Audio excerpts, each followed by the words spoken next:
Hello bachcho, let's read this question. The question states carbon has many allotropic forms. Three important forms are diamond, graphite and fullerene, which is buckyball. The proposed structure for C60, that is a truncated icosahedron, it is derived from an icosahedron by truncating or snipping off each of the 12 vertices, and each vertex it is replaced by 5-membered ring, that is a pentagon, and this snipping process converts each of the 24 triangular faces into 6-membered ring, that is hexagons. The analysis of the bonding in C60. So in the proposed structure for C60, each vertex of the truncated icosahedron it is occupied by a carbon atom, and each carbon it is 3 connected to other atoms by 1 double bond and 2 single bonds. Carbon atom with this kind of connectivity is known as sp carbon, because the orbital which is used for sigma bond, that is the 3 adjacent carbons, are hybrid of the 2s orbital and 2p orbital, which is 2px and 2py. The remaining 2pz it is responsible for the pi bond. So what is the formula of buckyball? AC35, BC45, C C60 and D C90. Let's understand this question with the key concept. So the key concept states, as हमको पता है that इस question में allotropic forms की बात कर रहे हैं. So what are allotropes? First let's understand it. So allotropes होती है different forms of the same element. मतलब same element different forms में exist करता है due to its different physical property.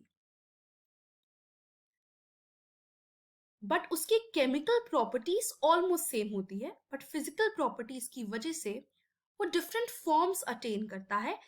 That is known as allotropes. If we talk about carbon, so carbon 2 forms में exist करता है, that is crystalline and amorphous. Crystalline के example है diamond and graphite,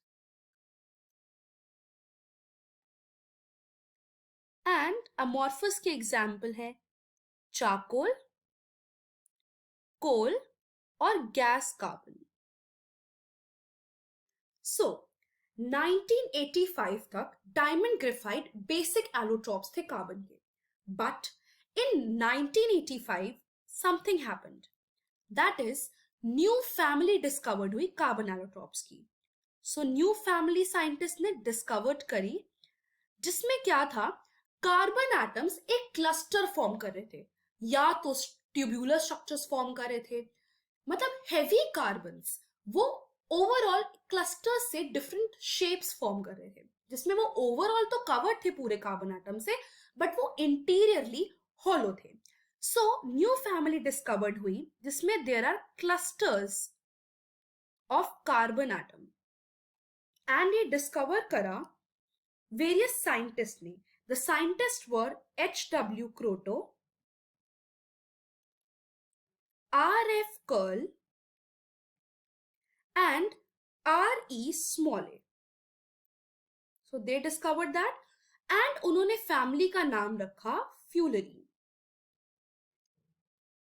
Now fullerene कैसे form होता है? Let's understand this.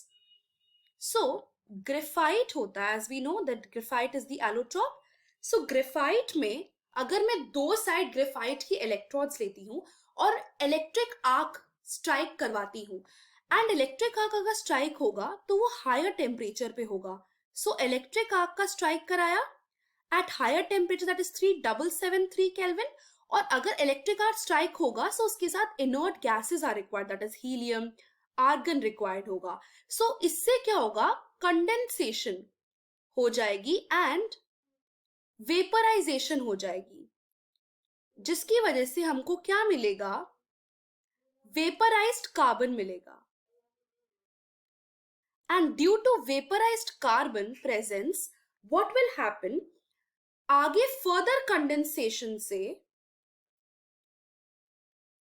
फ्यूलरीन की suit मिलेगी, एंड फ्यूलरीन की सूट में ट्रेसेस होंगे of C60 and C70. Now हम C60 और C70 के क्लस्टर्स को ऑब्टेन कैसे करेंगे, एक्सट्रैक्ट कैसे करेंगे? सो दे आर एक्सट्रैक्टेड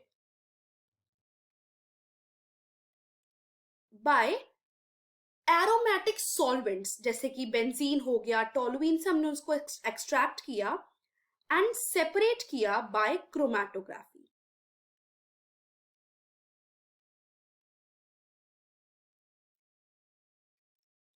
इससे हमें C60 एंड C70 मिल गया। As in this question, we have to understand about buckyball. So let's understand about buckyball. So buckyball or Buckminster fullerene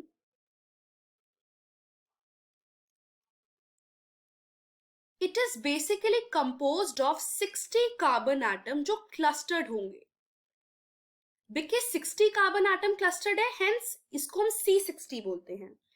Due to which this is basically forming a soccer ball like structure, hence it is known as buckyball, also known as C60. C60 में 5 and 6 membered rings पाई जाती हैं। Basically 26 membered rings and 12 5 membered. As in this question, we have to go for the formula of buckyball. Hence, the formula of buckyball is C60 क्योंकि 60 carbon atoms है. Hence, the final answer to this question is option number C. I hope you understood it well. Best of luck.